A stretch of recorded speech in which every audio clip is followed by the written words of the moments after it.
En agosto de 1945 apareció en Buenos Aires uno de los primeros tabloides del mundo, Clarín. Su fundador, el político y abogado Roberto Noble, había sido diputado por una fracción socialista, pero a mediados de los 30 se alió con los conservadores y llegó a ser ministro del gobernador bonaerense Manuel Fresco, un nazifascista que había llegado al poder mediante el denominado fraude patriótico y tenía sobre su escritorio una foto autografiada de Adolf Hitler. Noble, que era un tipo mucho más sencillo de lo que se podría presumir. Noble bajaba de tercer piso, entonces el piso estratégico, bajaba de allí, cruzaba la redacción, con todos de pie al lado de su escritorio. Yo prefería estar en el fondo, en grabadores, ver esta escena, con sacos bien alineados. Pasaba el director, que saludaba a diestra y siniestro al taller, que en el otro extremo estaba el taller, donde estaban los predilectos, que nunca fueron los periodistas, en mi impresión, por parte de Noble, sino los gráficos, o sea, los obreros, de alguna manera. Noble era un tipo muy curioso, muy abierto, tenía una muy buena relación con sectores de la izquierda, un colaborador permanente de Clarín, no, que nunca figuraba desde luego con su nombre en las columnas, era Héctor Agosti, la destacada figura del Partido Comunista. El que llegó a secretario general del Partido Comunista. Sí, Agosti lo veíamos todo el tiempo. Noble lo quería mucho. Bueno, en la redacción de Clarín había gente como Portantiero, por ejemplo, o Pejkovich, que en esa época Esteban era miembro del partido. Noble tenía una idea muy clara de lo que podríamos llamar la producción como centro de la acción política, y dentro de la producción lo que podía ser la Argentina en los años 60 y 70, que era un papel importante en la industria de transformación. Todavía no habíamos llegado al momento en que la vanguardia del proceso de producción iba a pasar a lo que los americanos llaman el knowledge, el conocimiento. Aunque nació para apoyar explícitamente al peronismo en crecimiento, en las elecciones del 46, Clarín promovió una lista de senadores de la Unión Democrática, donde figuraba Julio Noble, hermano del director. Se basó en que la relación del gobierno, de los dos primeros gobiernos de Perón con los medios era francamente mala. Tanto es así que Perón terminó en algún caso expropiando la prensa o generando una situación difícil de conceptualizar, digamos, pero casi expropiación con la razón.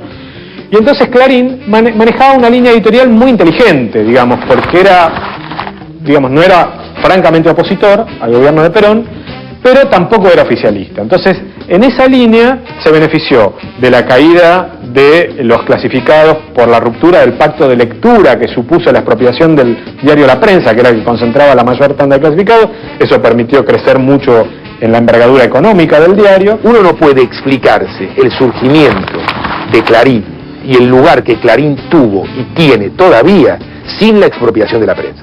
En el mismo momento en que Clarín gana los avisos clasificados, conquista su relativa independencia del mercado publicitario, que era mucho más pequeño.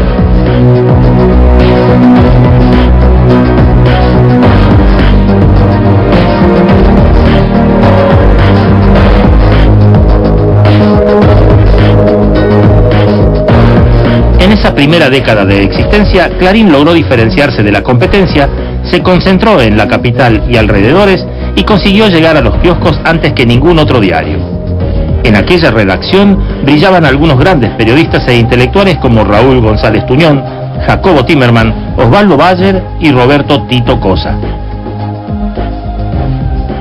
¿En qué año entraste a Clarín? En el 56. ¿Qué era Clarín en ese momento? ¿Era el gran diario o pichoncito? Todavía no, todavía me parece que no, ya era un diario importante. La historia cuenta que Clarín empezó a ser un gran diario después que Perón privatizó, es decir, nacionalizó la prensa. Claro, Es decir, se quedó con los avisos.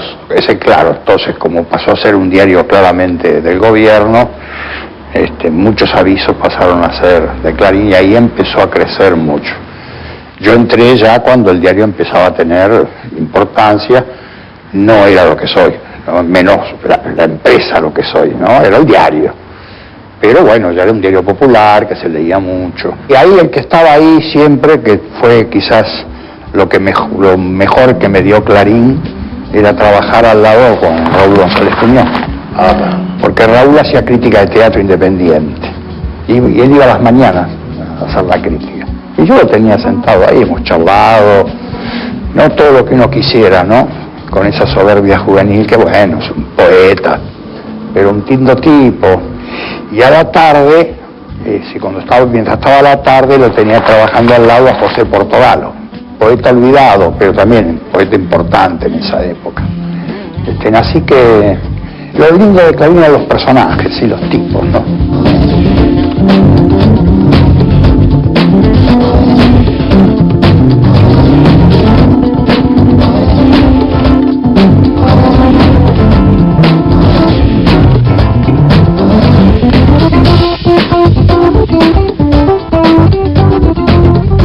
La línea política de Clarín se fue acercando cada vez más al desarrollismo. En 1958 apoyó la candidatura de Arturo Frondizi, quien les devolvió el favor en forma de préstamo para comprar rotativas. En 1965, Noble puso al frente del diario a Oscar Camillón, un dirigente desarrollista que había sido vicecanciller de Frondizi. Le cuento cuál fue mi sorpresa. El doctor Frondizi me dijo que lo que Roberto Noble me quería ver, ¿no? Entonces fui al despacho de Noble con la idea, porque dijo, si me llamas por alguna actividad, de que me iba a pedir alguna columna de política internacional, que era mi actividad. Entonces Noble me recibió, ni siquiera tuvimos tiempo de tomar un café porque me dijo, mire, yo ahora tengo una reunión larga, pero quiero conversar más tranquilo con usted, así que váyase con mi secretario, que era Jorge Baeza, de una vuelta por el diario y después hablamos.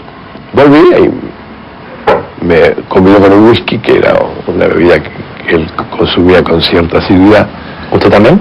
No, yo en general poco. ¿Pero ese whisky lo aceptó o no? Naturalmente que sí. No es que no soy abstemio, justamente. Y para mi sorpresa me dijo Noble que me quería ofrecer la jefatura de redacción del diario. Entonces yo le dije justamente lo que usted me pregunta al comienzo. Pero mire, yo no tengo ninguna experiencia, más aún, es la primera vez que estoy en una redacción. Y entonces sorprendentemente Noble me dijo, justamente por eso. Porque yo lo que necesito es que este diario, que tiene mucha tirada, se institucionalice, por así decirlo, se organice de una manera que sea coherente, que lo que dice en su página editorial esté reflejado en la página 8, y que no haga una cosa totalmente diferente. Incluso utilicé una palabra, que no haya kioscos. Y Clarín en efecto era un diario importante pero no influyente en esa época. Tenía que convertirse en, él quería ser una tribuna de doctrina a la manera de la nación, ¿no? ¿Con qué idea? Sí, básicamente con las ideas de Noble, ¿no? Porque Noble, por ejemplo, no consideraba que él seguía las ideas de Frondizi y de Frigerio, más bien pensaba al revés.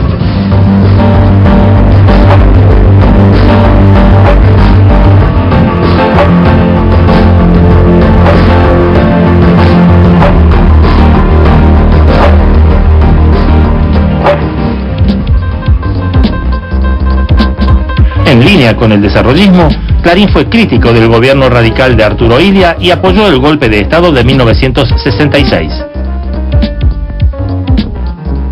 Clarín había sido un tenaz opositor del gobierno de Arturo Illia. Lo había sido porque Roberto Noble estaba plenamente identificado con Frigerio y con Frondizi. Rogelio Frigerio, el brazo derecho, el intelectual, el pensador del gobierno de Arturo Frondizi. Gobierno que atraviesa 1958 hasta el golpe de 1962, lo atraviesa en medio de grandes cuestiones y conmociones que genera a veces el propio gobierno, pero sobre todo los militares que atacaban a ese gobierno por una vertiente filo-peronista que tenía derivada del pacto que había tenido primero con Perón.